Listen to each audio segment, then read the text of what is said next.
یہ کہانی ہے جنگل کے اس حصے کی جو کہ آبادی کے بہت قریب موجود تھا۔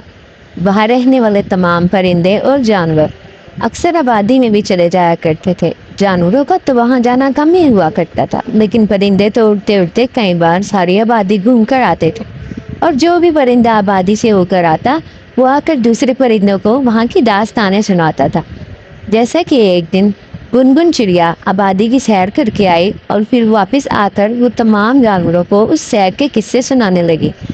پہلے اس نے شونی چڑیا کو اپنا سارا واقعہ بتایا، پھر وہ ٹینا کبوتری کے پاس آ گئی، پھر اسے اپنے سارے قصے سنانے لگی کہ وہ کہاں گئی اور اس نے کیا کیا دیکھا۔ دراصل جب گنگن چڑیا گاؤں کی سیر کو گئی تھی تو وہاں ایک میلہ سجا ہوا تھا۔ اس نے اس میلے کے قصے آ کر جنگل کے تمام پرندوں کو سنائے۔ پھر ان سب پرندوں نے منصوبہ بنایا کہ وہ بھی جنگل میں ایک میلہ سجائیں گے، اور بالآخر سب کی متفقہ رائے سے ایک دن جنگل میں میلہ سجا ہی لیا گیا، اور تمام پرندوں نے اس میں بھرپور شرکت کی۔ سب نے اپنے اپنے سٹالز لگائے اور سب نے ایک دوسرے کے ساتھ مل کر خوب مزے اڑائے۔ وہاں گنگن چڑیا، شونی چڑیا، مونی چڑیا، کاگا بھیا اور سب نے اپنے اپنے سٹال لگائے۔ کوئی چوڑیاں خرید رہا تھا تو کوئی جھولے لے رہا تھا، کسی کو گولا کھانا تھا تو کسی کو گول گپے۔ کاگا بھیا کی سبزی بھی خوب بک رہی تھی، اور شونی چڑیا کی بڑی بہن جو چوڑیاں لگا کر بیٹھی تھی اس کے پاس بھی کافی رش تھا۔ ہاں البتہ گول گپے سب نے بہت کم کھائے، جھولے بھی سبھی دے رہے تھے، اور عقاب بھائی کا رکشہ بھی آج خوب کام کر رہا تھا۔ آج سے پہلے جنگل میں ایسا کچھ بھی نہیں ہوا تھا۔ جنگل میں آج سے پہلے ایسی رونق دیکھنے میں نہیں آئی تھی۔ یہ میلہ تو بالکل انسانوں کی بستی کے میلے جیسا تھا۔ یہاں بھی آج بہت رونق تھی، ہر کوئی اپنے کام میں مصروف تھا اور ہر کسی نے اپنے سٹالز لگائے ہوئے تھے۔ گنگن چڑیا ایک سٹال سے چوڑیاں خرید رہی تھی۔ شونی چڑیا گھوم گھوم کر ہر سٹال کا جائزہ لے رہی تھی کہ آخر کون کیا کر رہا ہے، اور کاگا بھیا مزے سے اپنی سبزیاں بیچ رہے تھے۔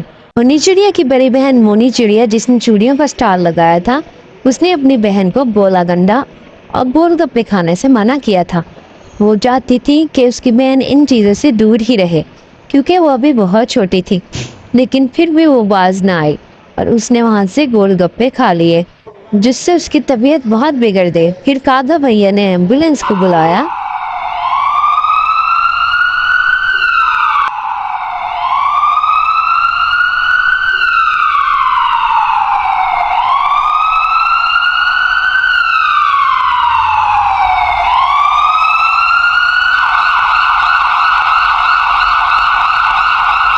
گنگن چڑیا شونی چڑیا کو لے کر فوراً ہسپتال پہنچ گئی اور پھر وہاں جا کر اسے ڈانٹنے لگی۔ دیکھا اب تمہاری طبیعت کتنی خراب ہو گئی ہے، تمہیں تمہاری بہن بالکل ٹھیک منع کرتی تھی کہ تم گول گپے نہ کھاؤ، لیکن تم نے اس کی ایک نہیں سنی، اور اب دیکھو تمہاری طبیعت کتنی بگڑ گئی ہے۔ اتنے میں کاگا بھیا بھی اپنے بیٹے کو لے کر ہسپتال پہنچ گئے۔ اس کی طبیعت بھی گول گپے کھانے کی وجہ سے بہت خراب ہو گئی تھی۔ پھر وہ آپس میں یہی بات کرنے لگے کہ گول گپے انسانوں کے کھانے کی چیز ہے، ہم پرندوں کے کھانے کی چیز تھوڑی ہے۔ پھر وہ کاگا بھیا گنگن چڑیا کو ڈانٹنے لگے کہ نہ تم آ کے ہمیں قصے سناتی، اور نہ ہی جنگل میں میلہ سجتا، اور نہ آج ہمارے بچے بیمار ہوتے۔ لیکن گنگن چڑیا کو پتا تھا کہ وہ یہ سب غصے میں کہہ رہے ہیں یا دکھ میں، کیونکہ ان کا بیٹا بیمار ہے۔ اس لیے وہاں دوسری طرف جنگل میں شونی چڑیا کی بڑی بہن مونی چڑیا اپنی بہن کے بارے میں سوچ سوچ کر بہت پریشان تھی۔ اس کی وجہ سے اس کی بھی طبیعت بگڑ گئی۔